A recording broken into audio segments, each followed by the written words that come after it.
feels like I'm taking. Don't wanna be alone. Yep, that's my intro. Welcome back, guys. Hey guys, do me a favor. I'm trying to reach 2,000 subscribers by the end of February. So can you hit that subscribe button for me?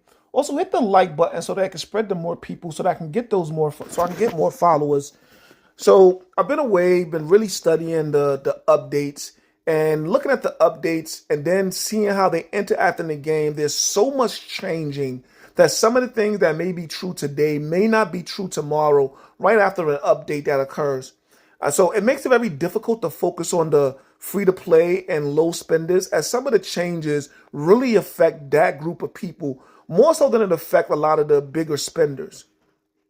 I'm still going to start to try to stay true to that core group. However, I will need to focus on some of the updates so to understand how it's going to affect some of the free to play. I didn't want to do updates and things because a lot of the other content creators already does it. So, but I'm going to have to do it to see, because they focus on the higher end scale. I was even listening to Quantum, and he mentioned that he didn't want to have to explain how it's going to affect those groups of people. You know, like he doesn't want to have people ranking up champions that is not going to benefit them in the long term. But that comes from a person who spends on the game, who really doesn't understand how hard it is for free to play and low spenders to enjoy the game when they feel like they're not getting anywhere in the game. So I want you guys to be able to get somewhere in the game, and then you will need to make changes later when you are able to. He literally said, I heard on my own ears, say that he would rather you build one team a year than to invest in some of the characters who are only beneficial to you right now. But if it takes you 1 year to build a team, you're gonna just leave the game. And I'd rather you guys be here. I believe the free to play and low spenders are the core players to the game. So I'm gonna try my hardest to stay true to that group of people. And today I'm going to do that by focusing on some of the things that isn't changing in the game, and that will help you be able to understand the game and make better decisions on how you want to construct your roster. The first video, and then we're going to do this in parts, but we're going to be focusing on that, and it's going to be understanding the game, and this is part one of that. And we're going to be focusing on the stars and what they actually do when you add them to your champion, because it can get kind of confusing. You see a change when you add in the stars originally. For instance, when you first unlock a player, I have none that have 0 stars. They start off with the ultimate and the global passive awakened. Immediately they start off with that. And that is actually the 3rd slot and the 5th slot. So we want to get into understanding that automatically upon unlocking a champion, you start off with your ultimate ability at 1 and your global ability at 1. You know, because this is part of the reason why the things that happen when you start your champion happen, because those start off at 1. And I want to get you a good understanding of what the global ability does, because in a previous video when I was speaking on Aquaman, I had mentioned about it applies everywhere and far inside of your planes. There's a reason why it does that, and I can show you that. I think is more of a clarification than a correction, but I can show you why it does that right now. As we can see, this is Batman. As we can see, his global ability is that champions dodge is increased. Warrior champions dodge is increased by 4%. And this says applies globally. So this means that anyone that's considered a warrior will automatically get a 4% increase in their dodge. Let's just go to all of the warriors. Oops, that's the Guardians. Let's go to all the warriors. We'll start with Superman. And we can see that when we go down to his dodge, it has a 4% on his dodge immediately because he's a warrior. We can go to every single one, even Batman himself. You will see that he has a 4% increase. I don't know why that's not unlocking. In his dodge, every last one of them, Harley Quinn, every single warrior will have a 4% increase in their dodge because of this global passive by Batman. I've heard people argue on whether or not the passives open up at 3 or at 5 stars. They open up at 3. However, that's for the white stars. Once you get to the blue, the purple, the gold, and the red, they start being applied. All of them start to take a real effect at 4 stars. So at 4 blue, at 4 purple, at 4 gold, at 4 red, that's when you will get all of the passives are being hit. But for the white stars, they all start to unlock at 3 white stars, and we'll get to show you why in a second. I do want to go just show you someone else that you can see the pass, so you can really get a chance to understand that this is how the passives work. We're going to go to Justice League, and we're going to see that. Let's do all. Aquaman, because this is who I used before.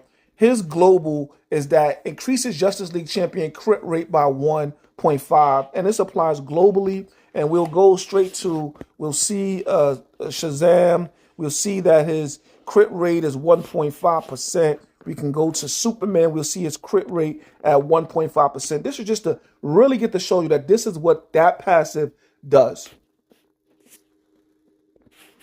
When you unlock that first white star, it unlocks another passive. It unlocks the first slot for the champion. As we see here, at 1 white star, the first slot is unlocked for Constantine. The first slot is a passive that Constantine or any champion has. However, when we look at that actual passive, it tells you that the next level unlocks at 2 blue stars. You see that? It unlocks at 2 blue stars. The reason why that happens is because once you unlock all of the white stars, the structure in which the stars level up what skill changes. Just for the first white star, this is what you will get. And this is why all passives unlock at 3 stars and not 5, or 4. However, you will see the structure for what star unlocks which passive change once you go from white to blue. So this skill would increase to the next level at 2 blue stars. Also, it will increase to the next level at 2 purple stars, at 2 gold stars, and 2 red stars. So only for the white will it change. Will it stay that? Will it unlock that particular skill?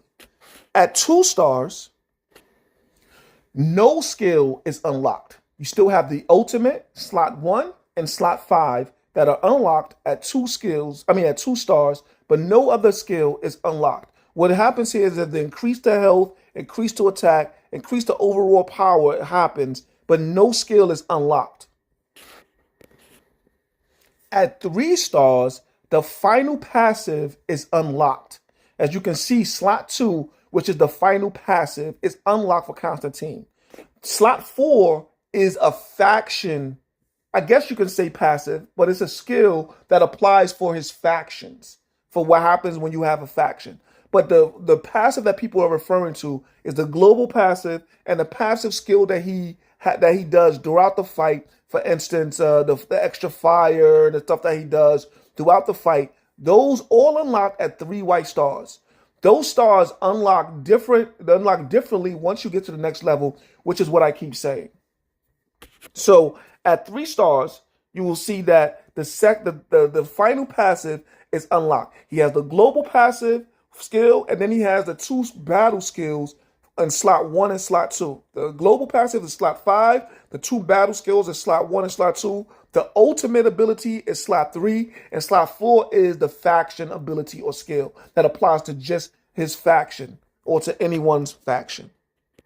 And just to drive home the point, to increase that skill to level 2, he will need 4 blue stars. This is why some people are seeing that the passives, they unlock later, because once you get to the next level star, which is the blue stars, all passives get an increase at 4 blue stars. And so forth and so on at 4,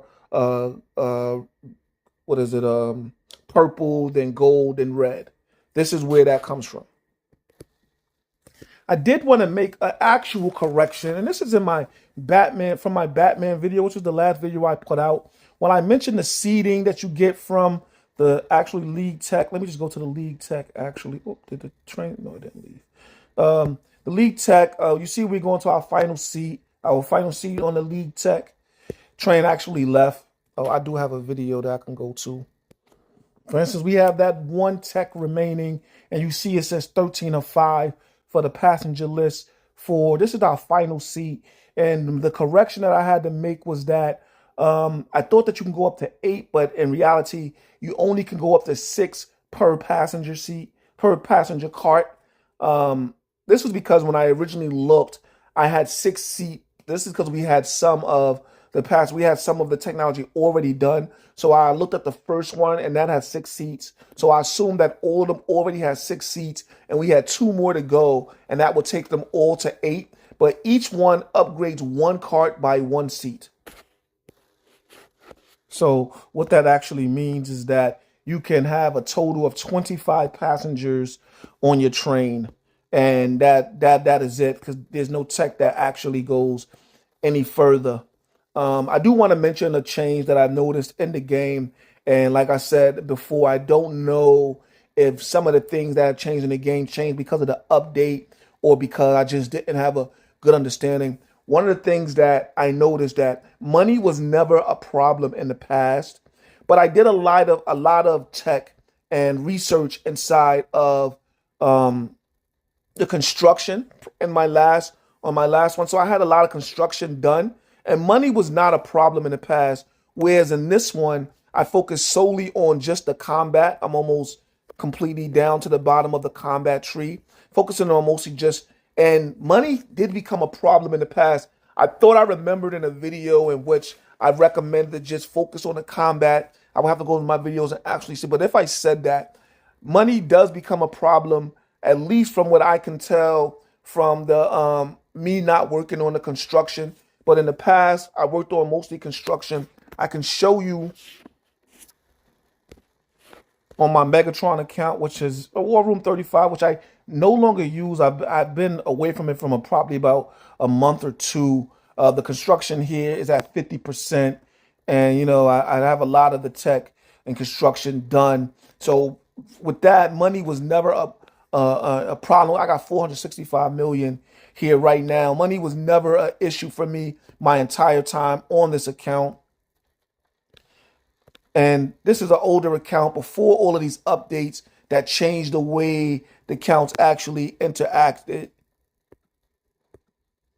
So,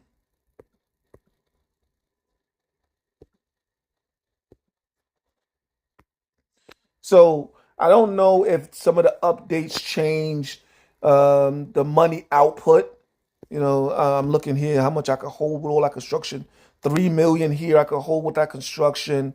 3,000 is, but before maybe I don't know. The money is just not the same now, and I don't know if it's because of any of the updates or because I did so much of the research. So that is something that if you know something about that, you can hit me up on Discord or on the channel. I prefer hit me up on the channel. I get a lot of messages, private messages. I would rather it be on the actual YouTube channel. So money became an issue all of a sudden, and it could be because of the updates. This is how much change is happening. You don't know if some of the things that are occurring now is because of the update. If you played any service before, previously my intentions was to constantly start over new servers so that I can constantly focus on the beginning part of the game. But there are so many changes happening right now in this game that it just isn't feasible because some things may apply now and not apply later. I could tell you on this account, man, I was on War Room 32 when they changed the upgrade requirements for the War Room. Previously, you can upgrade all your buildings, and when your War Room was done, go straight to upgrading your War Room. When they updated the game, the War Room started needing that level War Room, to be able to that level War Room requirement to be able to upgrade your War Room further. So you couldn't just upgrade your war room and then go to the next war room upgrade because all your builds was complete. No longer. And I was already on War Room 32. So when they made the update, it applied immediately to everyone, and it is much slower to progress in the game with your war room because of that, because you have to wait for that war room to be done before doing the requirements, which I'm not really complaining about. But one of the things that did do was it allows you to finish a lot of the solo objectives in the game faster, because now you're finishing, some of the regular things like the timeline and whatever other parts of the game at very lower war rooms, because it's taken so long to increase the war room. So these updates are changing the game, and I'm not complaining. I'm not complaining. The game have to morph into into a game that is playable for the long term. And at its current, it is not a long-term game. What you will find yourself doing is consistently creating new accounts to enjoy some of the fun aspects of the game. So what they're doing is they're making these changes in order to make it take longer to do some of the things, and they can give you more things to do in the meantime while those things are happening. One of the things I don't like was the 3v3. When the 3v3 was released, I guess because it was new, it was just my server from what I can recall. And everyone was able to get up and get the top banners. And now on this new server, they immediately thrust you in with everyone else. And you're not going to be able to get those top banners like you were in the past. I think this is maybe the third 3v3 or the fourth 3v3 ever, but the first on my server that I'm on now. So these changes are having a profound effect on the game. But just getting back to the money aspect, one of the things that I found that I can do to, because I was getting situations where I didn't have enough money to really craft gear or to even use my component, what's those components for my hangar, or to even rank up champions. So it changed my perspective on utilizing the world map and doing these different quests. I'm doing them all because the direct attack ones, which is you will think is not worth it for the amount of intel points that you have to use for it. But like they give you like 200, a quarter $1,000,000, and you need that. I'm not gonna lie, you start needing that stuff. You know what I mean? So it really changes. Even doing these quests here, man. The expeditions, they start becoming important. They last for a very long time. I'm not gonna lie, you there for a long time. I believe it's like 8 hours. Is it still 8 hours? Yeah, 8 hours. You're there for 8 hours, and you don't get a whole lot of money, but you need money so much that you end up doing it to get whatever money that you actually can get. And money started becoming a problem. And like I said, I don't know if it's just because of the construction tech not okay, the construction tech not being upgraded, but that is something that you can consider. You're definitely going to need to upgrade it now in order to be able to get more money coming in. So that is something to really pay attention to and to consider. So thank you guys for watching the video. This is just part one. The next part is going to be understanding the defenses and inside the game, and understanding the different type of defense and the different type of damage that you can deal in the game. Have that coming soon. I'll give this video a few days before dropping that. I'll have some update videos coming in the near future. If you guys haven't already, hit that subscribe button, hit that like button for me. Let's get us to 2,000 subscribers, man. KXY, not.